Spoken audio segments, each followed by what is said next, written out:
سلام زخبركم فتواتن بيسبناش شانال كميت خونو لمون كم تلمود بستفلي زعباتات مسيكم اللخو جزياوي منغستي تግራይ መግለጺ መሃቡ ተፈሊጥሎ ኤርትራ ንትግራይ ነዳዲ ከም ዝሓበት ወነ እናተነገረ እዩ ዘርከብ ዘሎ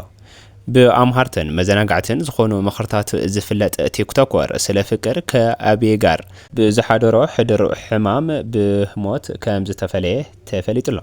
ጀነራል ታደሰ ወረደ ኣብ አዲስ አበባ ንሰሙን ዝኣክል ክጸንሕ እኳ ተባሂሉ እንተነበረ ትማሊ አጋ ምሸት ንመቐለ መምላሱ ተፈሊጥሎ እዚ ናይ ታደሰ ወረደ መምላስ እንታይ ኣመልኪት እዩ ዝብልን ብዛዕባ ናይቲ ናይ ግዝያዊ መንግስቲ መምሕዳር ትግራይ መግለጺ እንታይ እዩ ዝብልን ጥቕልል ብዝበለ ናባኾም ከነብለልኩም ኢና ክሳብ መወዳእታ ሓቢርኩምና ክትጸንሑ ዕድመና እዩ ቅድሚ ናብቶም ዛዕባታት ምስጋርና ግን ከም ተለሞድ እዚ ቻናል ንኸዓቢ እዚ ቪድዮ ድማ ናብ ካልኦት ንኽበጽሕ ላይክ ሼር ኮሜንት ብዓቢ ድማ ሳብስክራይብ በመግባር ጀምርዎ ህዝብ ትግራይ ብሙሉእ ሒዚ ታደሰ ወረደ ኣብ ቀይዲ ይእቶ ይተኣሰር ብሕጊ ይጠየቕ ገበነኛ እዩ ጀነራል ታደሰ ወረደ ብልጽግና ስልጣን ሂዎ መጽ ኣነ ትግራይ ክመርሕ ማለት ወንጀል እዩ ከመይ ገርካ ብምንታይ ናይ ኢትዮጵያ በለና ናይ ኢትዮጵያ አንቀጻት ቀርቢጸ መቅሚጦምና ናይ እንታይ አንቀጽ እዩ አበይ ዝነበረ ካብ ኢትዮጵያ ወጪና ውዕል ፕሪቶሪያ ኣብ ኩናት ስለዝነበርና ካፍቲ ኩናት ጠጠው ንኽብልና ናፍቲ ናይቲ ሃገር ቪድዮ ዝለቀዎ ሪኢኹም መቸም ፕሮፓጋንዳ ሰርሕዎ ዘለው ድሕሪ መጋቢት 30 ታይ ክፍጠር ይኽእል ኣብ ትግራይ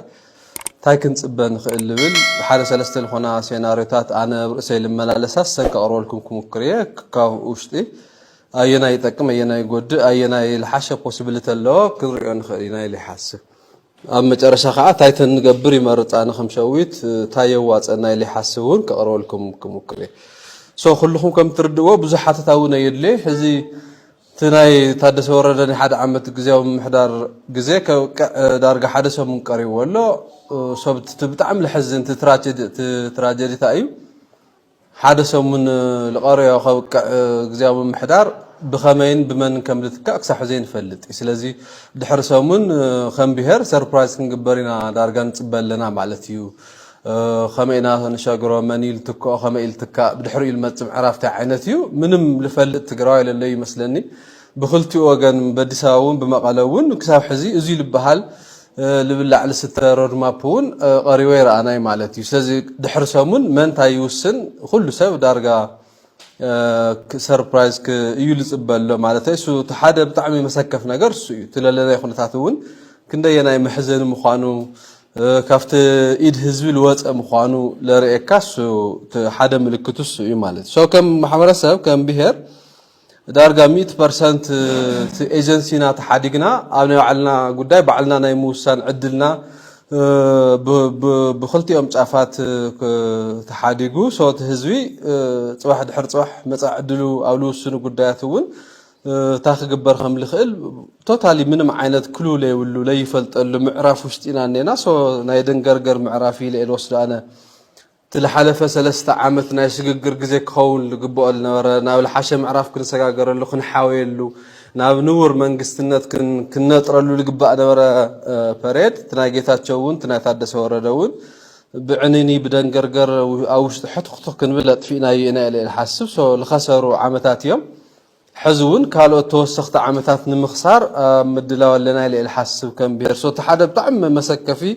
محزني نجار سويو كم حوارسه نقافت ولا لنا رياليتي مالته ገዚያዊ መንግስቲ ትግራይ መግለጺ ከም ዝሃበ ተፈሊጥሎ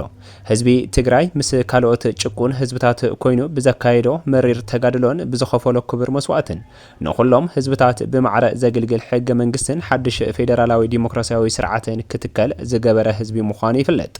እዚ ብመሪር ቃልሲ ደቂ ህዝቢ ዝተኻለ ሕገ መንግስትን ፌደራላዊ ዲሞክራሲያዊ ስርዓትን ብምጥሓስ ዝተፈጸመን ዝፍጸምን ዘሎ ብቃላት ክግለጽ ዝጽግም ግፍዕን ጽንተትን ከያክል حزيد ما بقول حق من قصة سمع بريتوريا بمتحس حق من قصة وسنة تجري عب حدا جازو دا وسنة محلالي فلا جزاو من محدار تجري زي دمس حزب تجري زي بلو بيت مخرج حلفه والسنة بس إن عنا خوننا زي حدا جنيا والسنة زي سعو زريا من ليش مزز أب قمة أتي بأجو كرمن داقم قمة كجبرلون بس أنو حتى تكبل مالي أقام شات أبزوس مجلس أيو እዚ መግለጽ እዚ ዘውጽአሉ ዋነኛ ምኽንያት ድማ ጀነራል ታደሰ ወረደ ዋና ፕሬዚደንት ግዚያዊ ምምሕዳር ትግራይ ናብ አዲስ አበባ ከይድሉ ኣብ ዝነበረ ግዜ ኣብ ትግራይ ድማ ኣብ ዘለዋ ከተማታትን ወረዳታትን ቤት ምኽሪ ተኣኪቡ ሓድሽ ዘተ ምዝታይን ሓድሽ ስምምዕ መስማዕምዑን ተፈሊጡ እዩ። እቲ ስምምዕ እሱ ወይም ድማ እቲ ውሳነ እንታይ እዩ ዝብል መንግስቲ ፌደራል ዝመረጾ ንዓና ኣይምልክለናን ህዝቢ ዝመረጾ መንግስትና ናብ ወንበር ይመለስ ዝብል ዓብይ ቅዋም ዘለዎ ዛዕባ ብምዝታይ ኣብ ኩለን ከተማታት ትግራይ ዝርከባ ወረዳታትን ዞባታትን ቤት ምኽሪ ተኣኪቡ ውሳነ እዚ ምውሳኑ ዝፍለጥ እዩ። ካብዚ ብምብጋስ ድማ ትማሊ ከምዚ ዘስማዕኹኩም ዝብል መግለጺ ሒዙ ምውጽእ እዩ ተፈሊጡ ዘሎ። ብተወሳኺ እውን ሃገረ ኤርትራ ንትግራይ ነዳዲ ከም ዝሃበት ተፈሊጡ ኣሎ። እታ መርከብ ማለት እውን ነዳዲ ካብ ወደባት ስዑዲ ዓረብ ካብ ወደብ ራህቢኽ ተበጊሳ ብናይ ነዳዲ ጽዕነት ካብ ምጽዋዕ ዘላቶ ርሕቐት ብባሕሪ ኣስታት 280 ክሳብ 300 ናውቲካል ማይል ቆራሪጻ መስመር ባሕሪ እታ መርከብ ናይቲ ሰፊሕ ቀይሕ ባሕሪ ሰንጢቓ ብምጓዓዝ ድሕሪ ሓደ መዓልቲ ሙሉእ ወይ ልለ 24 ሰዓት ናብ ገምገም ባሕሪ ኤርትራ ምብጻሕ ዝፍለጥ ኮይኑ ወደብ ምጽዋዕ ወይ ደሞ በተለምዶ ከባቢ ኣብ ልቃደር ናብ ዝርከብ መኽዘን ነዳዲ ትካል ነዳዲ ኤርትራን ተዓረፍ በዝርዝር ድማ እቶም ካብቶም ዝኣተወቶም ናይ ስዑዲ ዝኾኑ ፍርያት ንዓና ፕሬዚደንት ኢሳያስ አፈወርቂ ከምዚ ብምባል ሄብና እንየ ይብል። ትግራይ ሓበራዊ ሰላም ዘይብተኽ ሕውነት ብባህልን ብሃይማኖትን ብደምን ሓደ ኣሕዋትን ኢና ጸጋታትና ድማ ብሓባር ተኻፊልና ክንጥቀም ይግባእ። እዚ ካብ ፕሬዚደንት ኤርትራ ዝተመሓላለፈ ናይ ሕውነት ቃል ንታሪኻዊ ምትእስሳር ክልቲኦም ኣሕዋት ህዝብታት ዝምጥን እዩ። ንዓወታት ተነፊጉን ዝነበረ ሰላም በዚ ናይ ሎሚ ናይ ፕሬዚደንት ኢሳያስ በጎ ተግባር ሓደሽደሽ ኢሉ ከም ዘሎን ሎሚ ብዓንተው ብዝነበረና ናይ ሕውነት መንፈስ ክንካፈሎ ምጅማርናን ናይ ሓቀኛ ሰላምን ብልጽግናን መበገሲ ምዃኑን ዝርዝር ንውህብቶ ናይቲ ነዳዲ ድማ ፕሬዚደንት ኢሳያስ አፈወርቂ ከም ዘይብል ቤንዚን ንእሽተይ መካይንን ሞተር ሳይክላትን ዘግልግል 30,000 ሊትር ናፍጣ ንዓበይቲ መካይንን ኣውቶቡሳትን ኢንዱስትሪን ዘግልግል 198,000 ሊትር ብተወሳኺ እውን ጋዝ ንመብሰሊ ዝኸውን ጋዝ ሲሊንደር ከምኡውን ንቤት ትምህርቲ ወይ ንመብራህቲ ዝጥቀመሉ ጋዝ 500 ሚሊ ሊትር ነዳዲ ነፋሪት ንኣገልግሎት መዕርፎ ነፈርቲ ጥራይ ዝውዕል 40,000 ሊትር ናይዛ ጀት ፋውል ዕላማ እኳ ክሳብ ሕዚ ንጹር ተዘይኮነልና ግን ጀት እውን ተጸበዩ ማለቶም ከም ዝኾነ ጥርጥር የብሉን ናፍቆት መንገዲ እዩ ተስፋ ድማ ስንቂ እዩ። እቲ ንህይወትና ዘድሊ ጸጋ ካብቶም ዝለመናዮም ዘይኮነስ ካብ ኣሕዋትና ረኺብናዮ ሕጂ ድማ ነቲ ነዳዲ ክሳብ ኣፍ ደገ ቤትና ዘእቱ ብዓቢ ትጽቢት ንጽበለና ድሕሪ ነዊሕ እዋን ናይ ጦርነት ጸላእን መከራን ጸለማትን ብዕሊ ታሪኽ ተቐይሩ እቲ ተስፋና ክመጽእ ጀሚሩሎ ክሳብ እታ መኪና ነዳዲ ሒዛ ናብ መሬት ትግራይ እትኣቱ ልብና ብናፍቆት ዓይንና ድማ ብተስፋ ይጽበ ከም ዘሎን ዝገለጸ ውድብ ሕወሓት እንትኸውን እዚ ዝሰምዐ መንግስቲ ፌደራል ኢትዮጵያ ግን ኣብ ካሊእ ሓሳብን ኣብ ካሊእ ወጥረን ኣትዩ ከም ዘሎ እዩ እናተነገረ ዝርከብ ዘሎ። ካብዚ ብምቕጻል እውን ጀነራል ታደሰ ወረደ ካብ አዲስ አበባ ትማሊ ኣጋምሸት ከም ዝተመለሰ ተፈሊጡ ኣሎ። ጀነራል ታደሰ ወረደ ማለት እውን ኣብ ትግራይ ኸይዱ ንምስራሕ ንሓደ ዓመት ስልጣን ዝተራዘመሉ እንትኸውን ካብዚ ብምቕጻል ግን ሕወሓት ኣየስርሑኻን ናበይ ክትሰርሕ ስለዚ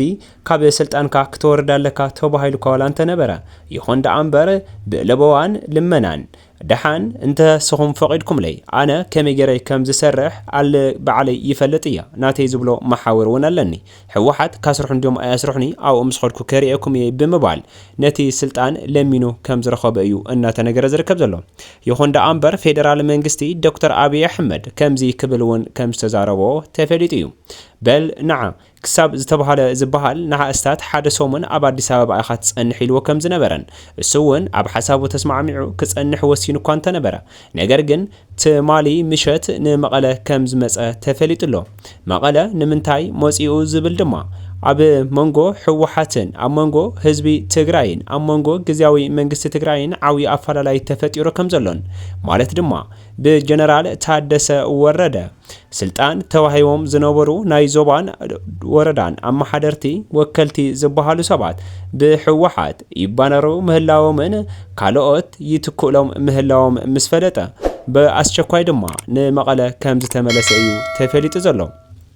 እዚ ነገር እዚ ታደሰ ወረደ ቅድም ክብል መኸትል ኮይኑ እናሰርሐ ኣብ ዝነበረሉ ግዜ ጌታቸው ረዳ ካብ መቐለ ንኣዲስ ኣበባ ከመይ ኢሉ ከም ዝኸደ ይፈልጥ እዩ። ሕዚ ድማ ንባዕሉ እንታይ ይገጥሞ ንዝብል ኣነ ንዝመፀኒ ክጋፈጥ እየ ማለት እውን ናተይ ዝብሎ ሓይሊ ስለ ዘሎ ምስ ሓይሊ ኮይነ እውን ነቲ ሕማቕ ዝሰርሕ ሰብ ክጋጠሞ እየ ከም ዝበለን ኢሉ ድማ ተማሊ ምሸት ንመቐለ እንተኣቱ ኣብ ኤርፖርት ኣከባቢ ሕማቕ ነገር ገጢሞ ከም ዝነበረ እናተነገረ እዩ ዝርከብ ዘሎ። ብኣምሃርትን መዘናግዕትን ዝኾኑ ምኽርታት ዝፍለጥ ቲክቶከር ስለ ፍቅር ከኤቢ ጋር ዝብል ፕሮፋይል እንፈልጦ ሓውና ብዝነሓደሮ ሃንደበታዊ ሕማም ካብ ዓለም ከም ዝተፈለየ ተፈሊጥሎ። ብገጽ ቲክቶኩ ስለ ፍቅር ከኤቢ ጋር ብዛዕባ ፍቕሪ ምስ ኤቢኒ ብዝብል መደብ እንፈልጦ ልቢ ብዙሓት ሰባት ብፍቕሪ ብምኽሪ ዝማረኸን መንእሰይ ኣብሴሎም ዘለቀ ኣብ ምበል 22 ዓመቱን ካብዚ ዓለም ብሞት ተፈልዩ። ኣብሴሎም ኣብ ቲክቶክ ካብ ፈረቓ ሚልዮን ማለት እውን 570 ገለን ሽሕ ንላዕሊ ተኸተልቲ ዝነበርዎ ኮይኑ ብፍላይ ኣብ መንጎ መንእሰያት ብዛዕባ ፍቕሪ ምክብባርን ለውሃትን ዘመሓላልፎም ዝነበረ መልእኽትታት ናይ ብዙሓት ሰባት ህይወት ዝለወጠ ይነሩ። ናይ ቀረባ ምንጭታት ከም ዝገለጽዎ ኩነታት ጥዕና ኣብሴሎም ብሃንደበት እናተቐየረ ዝመፀ ኮይኑ ኣካላቱ ኣመና እናወፈረ ማለት እውን እናሓበጠ ብምኻዱ ምኽንያት ሕማም ጸላም ከብዲ ጉቦት መሲልዎ ምርመራ እኳ እንተገበረ ውፅኢቱ ግን ዋላ ሓደ ናይ ጸሊም ከብዲ ሕማም ከም ዘይብሉ እዩ ዘርኢ ነይሩ። ይኹን እምበር ሕማሙ እናጸንዐ ከይዱ ግና ኣብ ንእስነቱ ካብዚ ዓለም ተሰናቢቱ ይብሉ። ሃንደበት ዕረፍቲ ኣብሴሎም ንስድራ ቤቱ ንዕርኽቱን ንኣሽሓት ዝቑፀሩ ተኸተልቱን ኣዝዩ ዘሰንበድን ዘሕዝንን ኮይኑ እዩ። ኣብ ህይወቱ ፍቕሪ ስለ ዝሰበኸ ንብዙሓት መጸናንዕን መኻርን ዝነበረ ለዋህ መንእሰይ ኣብሴሎም ፍቕሪ ንፍስኻ ኣብ ገነት የቕምጣ ንስድራ ቤቱ ናይ ቀረባ ዕርኽቱን ከምኡ ድማ ንኹሎም ክቡራት ተኸታተልቱን ጽንዓት ንምልንየልኩም። ኣብሴሎም ከምዚኦም ዓይነታት ቪድዮታት እውን ይሕልፍ ነይሩ እዩ። እዞም ቪድዮታት ሓጸርቲ ዝኾኑ ቪድዮታት ናባኹም ክጋብዘኩም። ፍቅረኛህን ደስተኛ ለማድረግ እኮ ትንሽ ነገር በቂ ነው። ሴት ልጅ ትንሽ ነገር ነው የሚያስደስታት። ከልቧ የምታፈቅር ከሆነ ከአንተ የሚወጣው ትንሹ ቃል እሷ ጋር ትልቅ ቦታ አለ። አታምነኝም? ይህንን ቴክስት እስቲ አሁን ላክላት። አሁን በደንብ አዳምጠኝ። ህይወት ውስጥ ስላለች አመስግናት። ስላወቃት በዚህን ሰዓት ካጠገብ ስለሆነች እሷን እግዚአብሔር ስለሰጠ አመስግን። በቴክስት እያንዳንዱን ነገር ጻፍ። የእሷ አንተ ህይወት ውስጥ መምጣት ለአንተ ምን እንደጠቀመ በእያንዳንዱ ጊዜ እሷ ከጎን ባትሆን ግራ እንደሚገባክ፣ ለእሷ ባለ ስሜት ደስተኛ እንደሆን፣ የትኛውም ጊዜ ለእሷ ያለክ ስሜት ቀዝቅዞና ቀንሶ እንደማያውቅ ድብና አድርገህ ንገራት። ብትጣሉ ብትኮራረፉ ራሱ ናፍቆቷ እንደሚያስቸግር፣ ለእሷ ስሜት ትልቅ ቦታ እንዳለ በጣም እንደምታከብራት እግዚአብሔር ከፈቀደና ቢሳካ በአርከስ ኣብሴሎም እንበዓል እዚኦም ዝኣምሰሉ መደባት እዩ ዝሕልፈልና ነይሩ። ኣብሴሎም ሕጂ ብህይወት የለን ገና ንኡስ ወጣት በአርከስ ኣብሴሎም ሓውና ነብስኻ ባጸደ ገነት ትንበር ፍእተውትን ቤተሰቡን ዝኾንኩም ድማ ጽንዓት ይሃብኩም እንዳበልኩ ናይ ሎሚ ዝሓስልኩም ዛዕባታት ኣብዚ ከወድአልኩም።